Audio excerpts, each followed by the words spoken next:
Hi, my name is Sonya. I'm a delivered meth and opiate IV user, addict.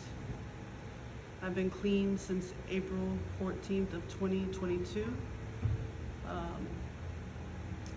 I'd have to say that as a young child, I felt my father went to prison. I was the youngest of 3 siblings, and after his release from prison years later, he never returned to his family or his children.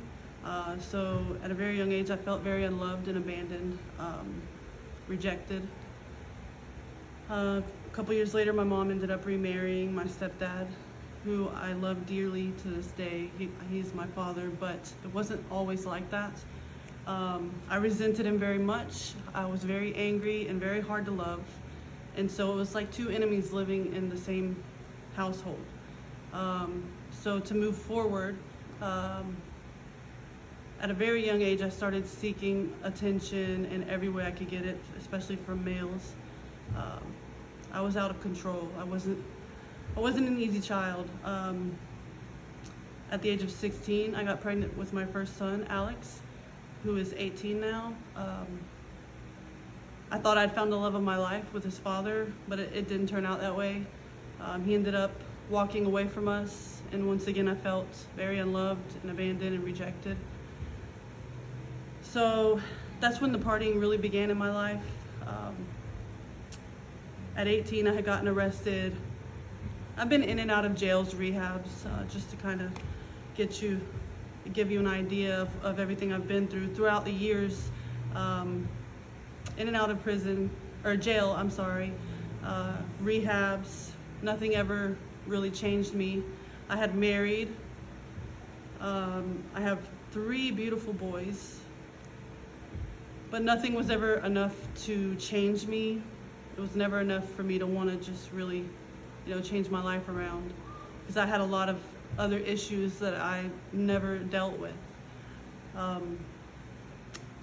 I became an IV drug user with the meth, and not long after I discovered opiates, and that is when my whole life spiraled very quickly. Opiates were the ruler of my life. I became a person that I didn't even recognize. I didn't know who I was. When I would look in the mirror, I just would cry because I had no idea who the person in the mirror was that was looking back at me, and it's a very sad feeling. Anything you can think of, I was stealing from stores. I was living out of my car. My parents had all of my children at this point. I'd lost them all. I lost everything that I ever worked hard for. I lost my career that I had gained while I was married. I had stints of sobriety in between, but I never worked on myself. When I was on opiates very heavily, I'd overdosed. Actually, I've overdosed 3 times. And to anyone that's ever overdosed, I mean, I was never brave enough to commit suicide, even though, I really didn't want to live anymore, because I felt like I had nothing to live for.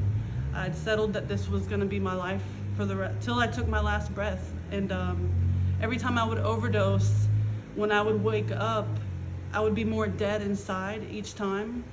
The despair, the heartache, the pain, all the things that I'd call, the pain that I'd cause my children and my family, it was just too much to bear. In April of 2022, I was living with some family members, and they gave me the ultimatum of either I get help or they were going to see to it that, my children stayed with them and that I never had anything else to do with them until I finally could get myself together. At this point, I knew that I was very tired. I went to detox. I decided, okay, I'm gonna go to detox. So I was there for about 5 days, and I remember calling my mother, and I'm like, I'm ready to come home. And she was like, I think you need to stay a little longer. I'm not gonna come get you. So I called the woman that had been my sponsor throughout the years, on and off. I mean, she was always there, but it was me that was, always running away. But I knew that at the end of the day, when I needed her, she'd be there. Her name is Tammy Sykes, and she is the director and the spiritual leader at Chain Break and Recovery at the Christian Edge. She came and got me from detox. And when she picked me up, I told her, I said, I'm so ready to let this go, this life, but I just don't think I can. I have these voices in my head that tell me that the pain that I've caused is too much. The shame and the guilt I'll never be able to overcome. But she realized that this was just the enemy in my life that was trying to destroy me, because that's what he set out to do, right? So that day that she picked me up was the day that I was truly set free and delivered from addiction. We went to her pastor's house, and deliverance, what I can say is deliverance. I had death and destruction over my life. I had rejection, abandonment, all of these things that were left untreated, unrecognized, that I never dealt with. And that day, God took it all from me. He took it from me because he knew that I was ready, but he knew that I recognized that by myself and on my own, I could never change until I was truly ready.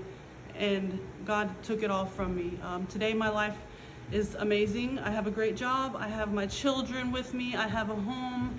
I have, a nice car. I have all these blessings that God keeps pouring into my life because I choose to do the right thing. So Chain Breaking Recovery and the ministry of Chain Breaking Recovery and the ladies in that group and the men in that group, we all are here and we empower each other, and it's really changed my life. It's part of my week, my life, every day. And I would just have to say that if I didn't have that foundation, I don't know where I'd be today. And my favorite verse is John 8:36, who the Son sets free is free indeed.